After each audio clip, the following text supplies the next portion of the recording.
Hi, I'm Brian Moran, founder of Government CIO. Welcome to Government CIO Magazine. Hello and welcome to Government CIO Magazine. I'm Vanessa. Today we are sitting down with the Chief Information Officer of the Federal Trade Commission, Mr. Jeff Huskey.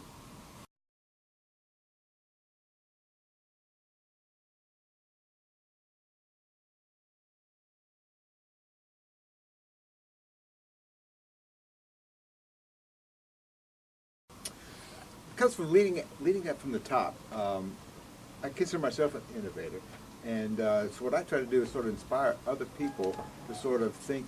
I hate to use the word outside the box, but that's a phrase everybody understands. And to do that, and the way I sort of inspire that is I encourage failure, and I encourage success. Failure is something that is acceptable. A lot of people don't want to believe that, but if you take that fear away from people, that if they fail, they're going to get hammered, they're going to get some sort of penalty, then they think a lot clearer and a lot easier, and they think of things that might possibly happen. So if you start sort of into that niche, then success or innovation follows naturally.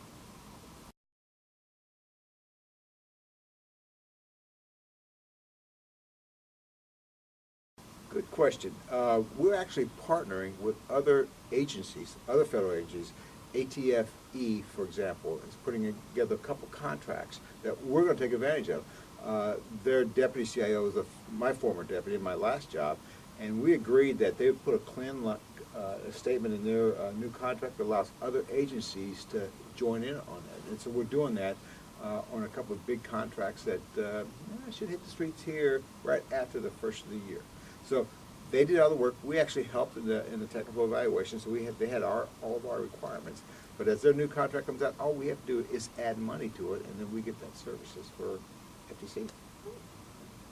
We're doing some other stuff like it's a lot of people sort of inching their way into clouds. We're getting ready to jump full force into clouds on our public website stuff that the public sees and stuff.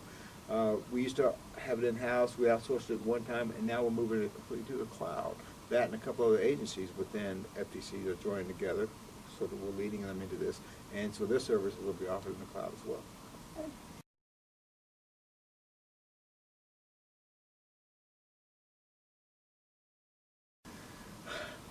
Like every government agency, where a return on investment I can realize in the first 6 months.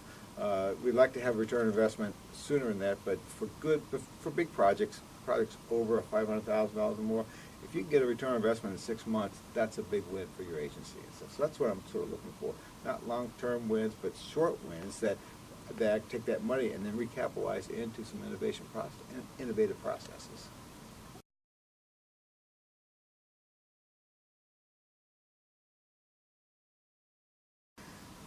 It has to happen. We have to look at IT services like just like you do utilities, for example, and everybody needs it. IT touches everybody. Years ago, you could say, "Man, I print everything out. I don't like it," but today it touches everybody. So, if we can now sort of think of it as a utility, where you plug your device into the socket and you have power.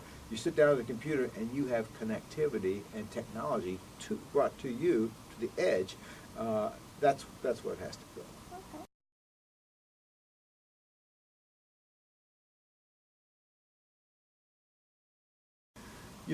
The iPad, the iTouch, all those technologies will do exactly that. What I'm concerned about is the security. Can I protect the data of FTC within those devices? And I think I can. So one of the projects that we're putting out is sort of a bring your own device approach. So I actually don't want to have to buy this stuff, or more effectively, have to have an organization, have a group of people in my organization that can fix an iPad or an iTouch. Instead, I allow people to bring their own because, look at the marketplace. People are buying them left and right. And then I'll apply the technology, an app, for example, that protects my connection into that device and the device itself. And when they close it down, it completely leaves, and it gives the person back the device as if we were never there.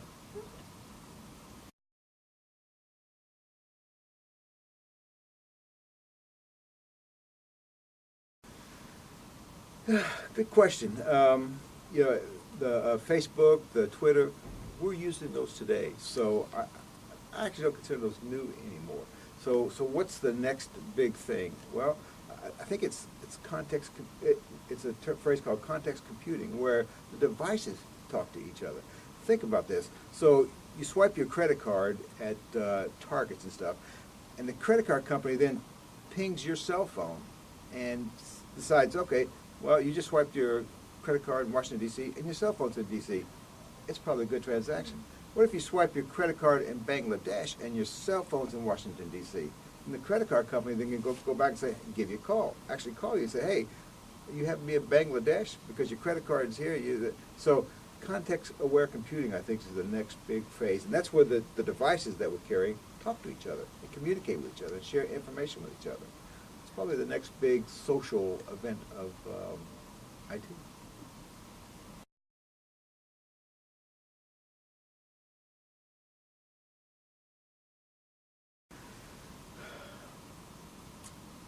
Sort of everything's encrypted. One of the challenges that I have for the iPad, for example, is that I can't encrypt the data at rest. FIPS 103-2. It's not compliant with that yet. Once these devices all meet that requirement, then it'll make my life a lot easier.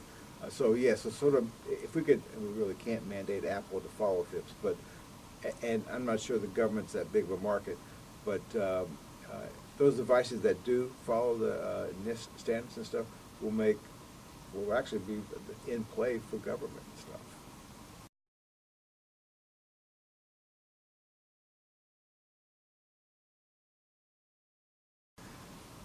Collaboration, primarily. I don't want FTC to sort of be an island like we sort of have been in the past. I want, we just had the CIO Council that just met last week, and one of the big driving themes behind this was collaborating with other agencies. None of us have the dollars and the resources that we've had in the past, so we have to share that with other agencies. I don't necessarily have to own data centers and stuff. You know, GSA can own it for me, or ATFP can own it for me. As long as I have the service levels I require, when I require them, that's all I need. Whether I own it or somebody else owns it, that's irrelevant.